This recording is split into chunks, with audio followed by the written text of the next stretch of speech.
Halo sobat-sobat Kang Endang, jumpa lagi dengan saya di Endang Supriyadi Channel. Nah, pada segmen kali ini Kang Endang ingin memberikan tip dan pengetahuan kepada sobat-sobat Kang Endang perbedaan antara hukum pidana dengan hukum perdata. Nah, jadi kita sebagai warga negara yang taat dan tunduk kepada peraturan-peraturan yang telah dibuat oleh pemerintah negara Republik Indonesia ini mesti ditaati oleh kita semua selaku warga negara yang baik. Nah, jadi ada hukum pidana. Nah, hukum pidana ini terbagi menjadi beberapa bagian. Nah, hukum pidana adalah suatu hukum yang khusus mengatur tentang perbuatan-perbuatan warga negara yang berkaitan dengan kriminalitas, dengan kejahatan. Nah, jadi hal-hal yang berkaitan dengan kriminalitas ini diatur dengan Kitab Undang-Undang Hukum Pidana, yaitu bagaimana agar warga negara ini menjadi tertib dan teratur. Nah, Kitab Undang-Undang Hukum Pidana ini proses pengaturannya ini ada yang menyangkut tindak pidana khusus dan menyangkut tindak pidana umum. Jadi kalau tindak pidana umum ini diatur oleh Kitab Undang-Undang Hukum Pidana, misalnya soal pencurian, soal penganiayaan, penggelapan, penipuan, dan lain sebagainya. Tetapi ada undang-undang pidana yang mengatur tentang tindak pidana korupsi. Nah, tindak pidana korupsi ini diatur dengan undang-undang yang diatur secara khusus, yaitu Undang-Undang Nomor 31 Tahun 1999 yang sebagaimana diubah menjadi Undang-Undang Nomor 20 Tahun 2001 tentang tindak pidana korupsi. Nah, kemudian ada juga yang mengatur tentang perlindungan perempuan dan anak. Nah, ini yang namanya undang-undang pidana itu khususnya adalah untuk bagaimana pemerintah itu mencegah tindakan-tindakan kriminalitas yang dilakukan oleh para pelanggar warga negara. Nah, kemudian yang dimaksud dengan hukum perdata itu lebih kepada hukum privat.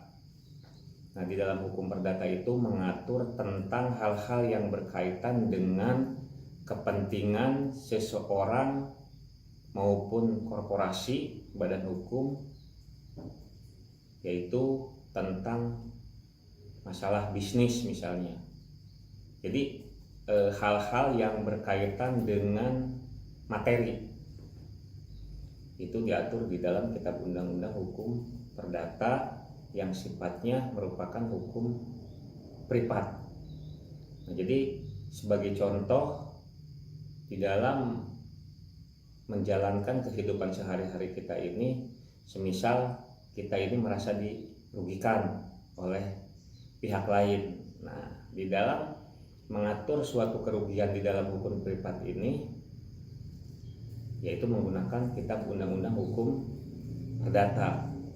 Jadi sifatnya menentukan suatu ganti kerugian berupa material, outputnya material, sehingga ketika ada perseteruan antara warga negara satu dengan warga negara lain, bila berhadapan dengan suatu hukum perdata itu sifatnya meminta suatu ganti kerugian dalam bentuk materi.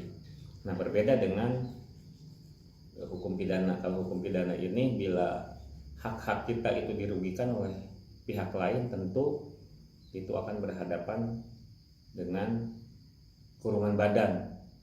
karena sifatnya kitab undang-undang hukum pidana itu dalam bentuk kriminal yang dilakukan oleh pihak lain kepada warga negara lain. Nah, semisal Kang Endang memberikan contoh di dalam kitab undang-undang hukum pidana. Nah, kitab undang-undang hukum pidana ini sebagai hukum material yang di dalamnya terkandung pasal-pasal yang mengatur tentang perbuatan-perbuatan apa yang dilakukan oleh warga negara yang berkaitan dengan kriminalitas. Nah, contohnya seseorang itu melakukan suatu tindakan penipuan misalnya. Nah, jadi penipuan itu tercantum di dalam kitab undang-undang hukum pidana ini di dalam pasal 378. Nah, jadi ketika ada seorang korban yang merasa ditipu, nah kemudian dilaporkan kepada pihak penegak hukum, lalu diproses dengan sistem peradilan pidana. Nah, ketika unsur-unsurnya melakukan perbuatan dugaan penipuan ini terbukti, maka akan diproses di sistem peradilan pidana mulai dari penyelidikan, penyidikan, penuntutan, dan disidangkan di pengadilan. Nah, itu contoh daripada perbuatan yang mengandung hukum pidana karena bersentuhan dengan perbuatan kriminal.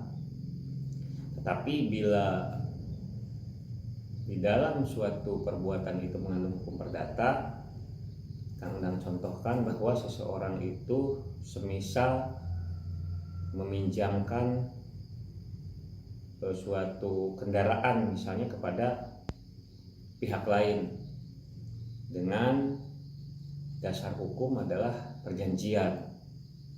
Di dalam isi perjanjiannya itu dituangkan pinjam itu dalam bentuk sewa, misalnya kendaraan roda 4 perharinya semisal 300.000 dengan jangka waktu 1 bulan.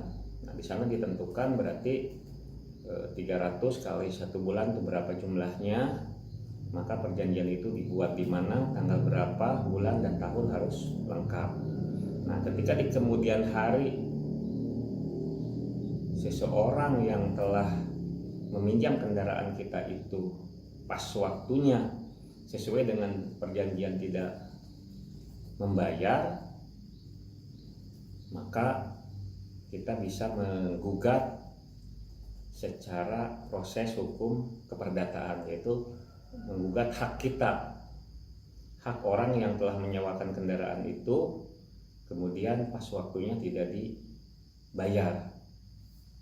Jadi memang hukum di Indonesia itu fungsinya mengatur agar masyarakat Indonesia itu tertib dan taat terhadap rambu-rambu hukum yang telah dibuat oleh pemerintah Indonesia.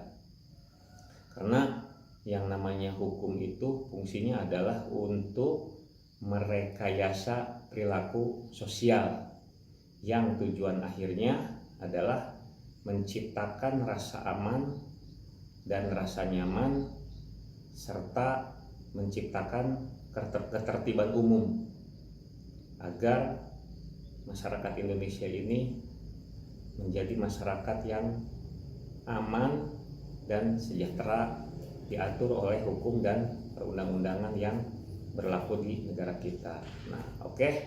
Demikian sobat-sobat Kang Endang, tip perbedaan antara hukum pidana dan perdata. Nah, jangan lupa like, komen, subscribe, dan tekan loncengnya agar mendapatkan video-video terbaru dari Kang Endang.